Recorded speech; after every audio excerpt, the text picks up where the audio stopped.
आज का हमारा टॉपिक है kidney as a osmo regulatory organ. ठीक है जी। अब जैसे कि हमें इसके नाम से पता चलता है कि ये क्या कर रहा है, ये फंक्शन कर रहा है किस चीज की, ओस्मो रेगुलेटरी की। तो अब जैसे कि हमें पता है कि ओस्मो रेगुलेटरी क्या है, ओस्मो रेगुलेटरी हमारे पास है ओस्मो रेगुलेशन, हम लिख लेते हैं दैट इज ओस्मो रेगुलेशन। अब ओस्मो रेगुलेशन का क्या मतलब है? ओस्मो रेगुलेशन का मतलब ये है कि बॉडी फ्लूइड में और ब्लड में साल्ट और वाटर की कंसंट्रेशन को मेंटेन रखना जो है हमारे पास, ये क्या है, ये हमारे पास होते हैं ओस्मो रेगुलेशन। हम यहाँ पे लिख लेते हैं किस चीज़ की, वाटर की। ठीक है जी, जो कि बॉडी फ्लूइड में मौजूद होते हैं, उसके अलावा ब्लड में भी मौजूद होते हैं, प्लस हमारे पास क्या है, साल्ट। इन दोनों की कंसंट्रेशन को मेंटेन रखना जो है हमारे पास, इस फंक्शन को हम क्या कहते हैं, इस फंक्शन को हम कहते हैं that is known as a osmo regulation.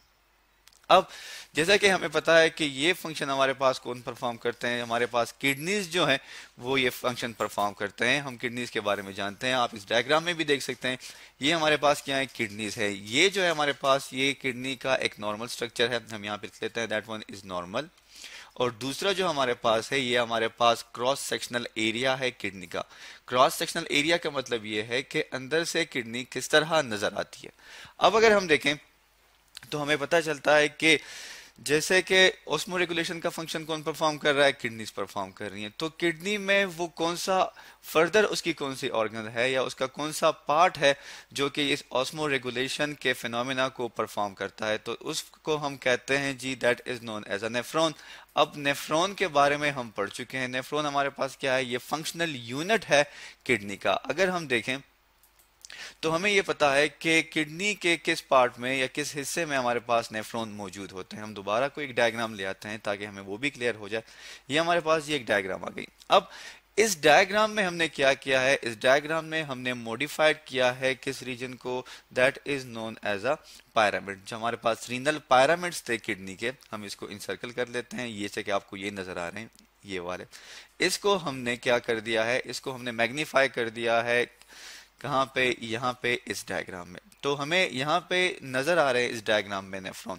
जैसे कि आप देख सकते हैं, ये जो व्हाइट पार्ट है आपको नजर आ रहा है, ये व्हाइट से जो बने हुए हमारे पास ये वाले। ठीक है जी, ये हमारे पास क्या है, ये हमारे पास नेफ्रॉन है जो कि मौजूद है कहाँ पे, किडनी में। अब नेफ्रॉन का जो पार्ट है जिसे हम कहते हैं लूप ऑफ हेनली, हम यहाँ पे लिख लेते हैं that is loop of Henley. Henley ने इसको डिस्कवर किया था। और हम जैसे कि हम पढ़ चुके हैं कि लूप ऑफ हेनली में क्या होती है, लूप ऑफ हेनली में हमारे पास जो है रीएब्जॉर्प्शन का जो फिनोमेना है वो होता है। अब रीएब्जॉर्प्शन किन चीजों की होती है, रीएब्जॉर्प्शन हमारे पास हो जाती है, हम यहाँ पे लिख लेते हैं दैट इज रीएब्जॉर्प्शन। ठीक है, रीअब्जॉर्प्शन दो चीजों की होगी। रीअब्जॉर्प्शन किसकी होगी, दैट इज वाटर, हम यहाँ पे लिख लेते हैं H2O, प्लस हमारे पास जो है साल्ट होते हैं, जैसे कि हमारे पास क्या है NaCl। ठीक है जी, ये दो चीजें हमारे पास क्या है, इनकी रीअब्जॉर्प्शन होती है। अब लूप ऑफ हेनली कहाँ पे है हमारे पास, हमें पता है कि लूप ऑफ हेनली जो है किडनी के, जो हमारे पास रीनल मेडुला होता है जो कि किडनी का दूसरा पार्ट है, एक रीनल कॉर्टेक्स जो कि बाहर का होता है, और दूसरा जो रीजन है उसे हम कहते हैं रीनल मेडुला। हम यहाँ पे लिख लेते हैं रीनल मेडुला जो है वहां पे ये पाया जाता है। तो अब ये प्रॉपरली फंक्शन करते हैं और ये क्या करते हैं, रीएब्जॉर्प्शन करने के बाद जो वाटर या जो साल्ट है उसे वो दोबारा क्या कर देता है, बैक उसे क्या कर देता है, बैक कर देता है, वापस कर देता है किस चीज में, इनटू द ब्लड। ठीक है, ताकि बॉडी के होम्योस्टेसिस को, या ऑस्मो रेगुलेशन भी हमारे पास होम्योस्टेसिस में आता है, ताकि बॉडी के होम्योस्टेसिस को या वाटर कंटेंट को मेंटेन रखा जाए।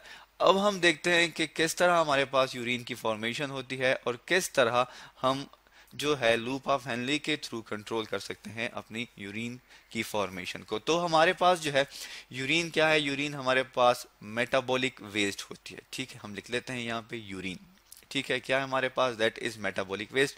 अब ये मेटाबॉलिक वेस्ट जो है हमारे पास, ये दो तरह की होती है। एक को हम कहते हैं कंसंट्रेटेड, हम यहाँ पे लिख लेते हैं। एक हमारे पास क्या है, that is known as a concentrated urine.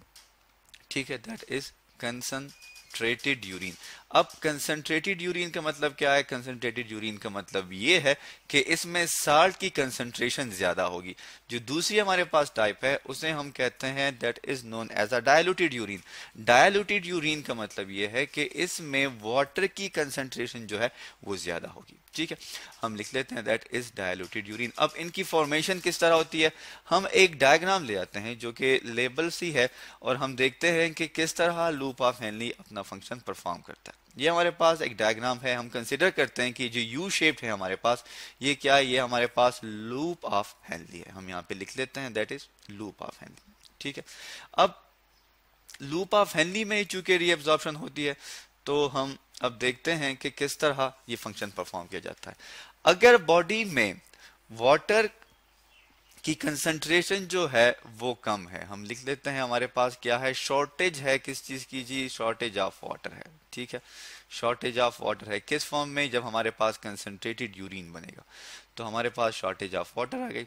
ठीक है जी, अब यहाँ से जो है वाटर है या फिल्ट्रेट हम लिख लेते हैं, जो कि हमारे पास ग्लोमेरुलस फिल्ट्रेट होता है, वो यहाँ से इंटर हो जाता है किस चीज में, into the loop of Henley. अब जब वाटर की कंसंट्रेशन जो है बॉडी में कम है तो यहाँ पे रीअब्जॉर्प्शन जो होती है वो ज्यादा होगी। ठीक है, हम लिख लेते हैं रीअब्जॉर्प्शन, सॉरी इसको ठीक कर लेते हैं, रीअब्जॉर्प्शन। अब रीअब्जॉर्प्शन क्या होगी हमारे पास, रीअब्जॉर्प्शन हमारे पास ज्यादा होगी। ठीक है, मोर रीअब्जॉर्प्शन, हम ऐसे लिख लेते हैं दैट इज मोर रीअब्जॉर्प्शन होगी। मोर रीअब्जॉर्प्शन का मतलब ये है कि बॉडी फ्लूइड को जो है वाटर जो है वो दोबारा मिल जाएगा। ठीक है, जब बॉडी को ये फ्लूइड ज्यादा मिल जाएगा, सॉरी जब बॉडी फ्लूइड को वाटर ज्यादा मिल जाएगा तो इससे क्या होगा, इससे हमारे पास बन जाती है जिसे हम कहते हैं हाइपरटोनिक। हम लिख लेते हैं यहाँ पे दैट इज हाइपरटोनिक। ठीक है, हमारे पास हाइपरटोनिक यूरिन बन जाता है, जिसका मतलब क्या है कि वो कंसंट्रेटेड है। मतलब ये है हाइपरटोनिक के उसमें सोल्यूट की कंसंट्रेशन ज्यादा होगी। सोल्यूट क्या है हमारे पास, दैट इज NaCl। जैसा कि आप देख सकते हैं जब यहाँ से फिल्ट्रेट जो है ये पास आउट होता है इनटू द यूरिन तो ये डिसेंडेंट लोब जो हमारे पास होती है, ठीक है जी, डिसेंडेंट लोब हमारे पास जो है जिसको हम डी से रिप्रेजेंट कर लेते हैं। ठीक है, डिसेंडेंट लोब जो है, यहाँ इस डिसेंडेंट लोब में वाटर की एब्जॉर्बेंस होगी। ठीक है, वाटर जो है वो रीएब्जॉर्ब होगा। और जो हमारे पास असेंडिंग लोब है जिसको हम ए से डिनोट कर लेते हैं, वहां पे हमारे पास किस चीज की रीएब्जॉर्प्शन होती है, हमारे पास रीएब्जॉर्प्शन होती है किस चीज की, NaCl की, जो कि हमारे पास सोडियम क्लोराइड है। ठीक है जी, अब हम बात कर लेते हैं किस चीज की, डायल्यूटेड यूरिन की, सॉरी।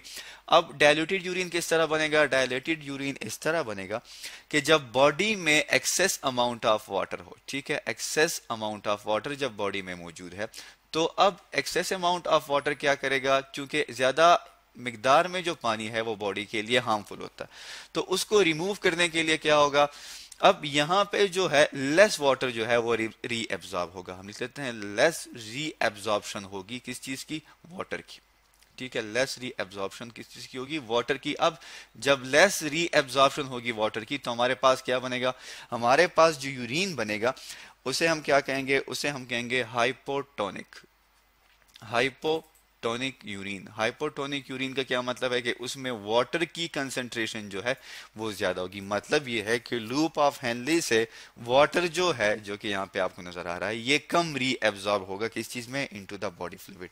और इसी तरह किडनी जो है वो क्या करती है, ओस्मो रेगुलेशन के फिनोमेना को कंट्रोल करती है। किस तरह की, या वो हाइपरटोनिक यूरिन बनाएगी या वो हाइपोटोनिक यूरिन बनाएगी। तो आज हमने पढ़ा किस चीज के बारे में, that is the kidney as a osmo regulatory organ, के किस तरह किडनी जो है उसके अंदर नेफ्रॉन के अंदर लूप ऑफ हेनली किस तरह कंट्रोल करता है किस चीज को, यूरिन की फॉर्मेशन को, प्लस ओस्मो रेगुलेटरी फंक्शन को वो किस तरह परफॉर्म करता है।